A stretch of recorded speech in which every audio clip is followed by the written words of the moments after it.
A cikin duniyar fina-finai, akwai taurari masu haske, amma akwai waɗanda haskensu ya wuce nishaɗi, ya zama tarihi.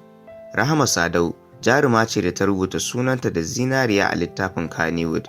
Jarumar ta karya shinge, ta tsallake ƙa'idoji, ta zama murya da fuskar Arewa a duniya. Rahama Sadau an haife ta ne a ranar 7 ga watan Disamba, shekara ta 1993 a Kaduna. Ta kasance jaruma a masana'antar Kannywood da Nollywood a Najeriya. Rahama Sadau ta kasance mai shirya fina-finai na ƙashin kanta a Kannywood har ma da Nollywood. Ta kasance 'yar rawa a lokacin da take yarinya har zuwa girmanta. Ta yi suna ne a ƙarshen shekara ta 2013 bayan ta shiga masana'antar fim ta Kannywood. A fim ɗinta na farko mai suna Gani Gawa ne, tana fitowa a fina-finai na Nollywood da dama.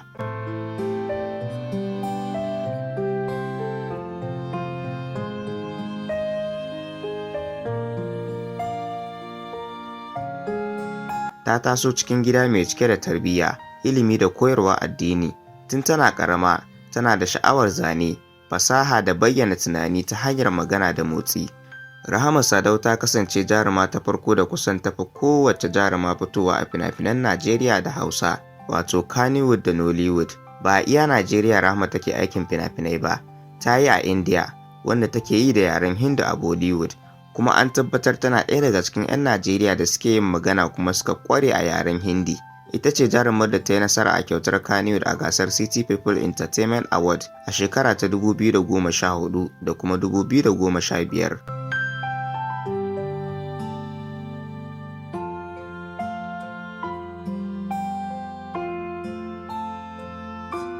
Rahama Sadau ta shiga masana'antar Kannywood a matsayin jaruma mai ƙwazo da hazaƙa.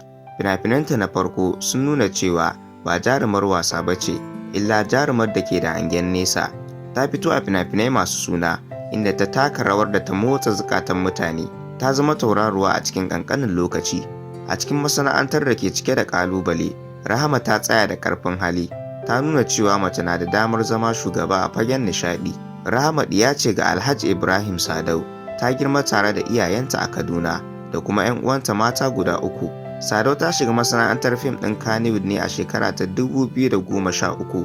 Ta taka rawar gani sosai kafin ta samu ɗaukaka daga rawar da ta taka a Gani Gawa ne tare da babban jarumin Kannywood wato Ali Nuhu.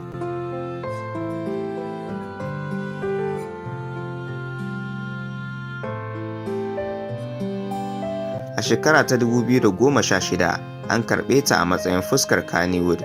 A cikin watan Oktoba na shekarar 2016, Rahama Sadau ta fito a cikin jerin fina-finai a gidan talabijin na Ebony Life.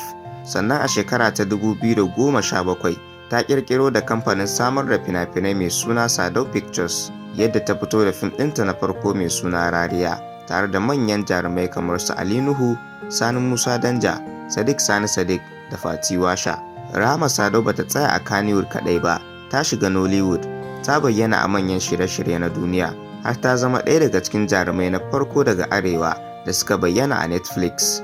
Wannan nasara bata zo da sauƙi ba, ta fuskanci suka, ƙalubale da kuma tsangwama, amma ta tsaya tsayin daka. Ta tabbatar da cewa jaruma daga Arewa na iya wakiltar al'adarta cikin mutunci a duniya.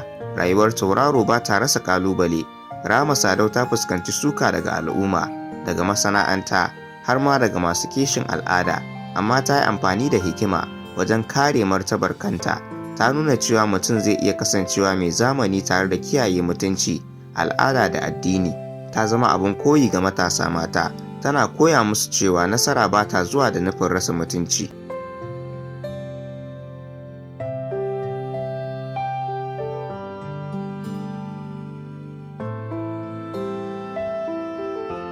Rahama Sadau ta zama alama, ba kawai jaruma ba, ta zama jakadiyar al'adar Arewa, muryar mata masu mafarki, da abin koyi ga masu sha'awar fina-finai.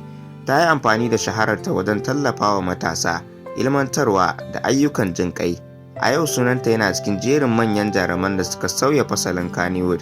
Ta yi fina-finai masu tarin yawa, amma ga kaɗan daga cikinsu: Rumana, Ƙasata, Wata Tafiya, Rariya, Aljannar Duniya, Gani Gawa ne, Ana Wata Ga Wata, Jinin Jikina, Kisan Gilla, Mati da Lado, Halacci, MTV Shuga Naija, Ba Tabbas, Kaddara ko Fansa, da dai sauransu.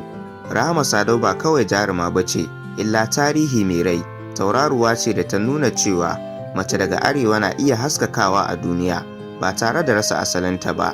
Wannan shine labarin jarumar, labarin ƙarfi, labarin mafarki, labarin Rahama Sadau. Sunana Abba Hassan, ku ci gaba da kasancewa da Nigerian Update da Abba Hassan TV. Kar ku manta da yin subscribing tare da danna alamar ƙararrawa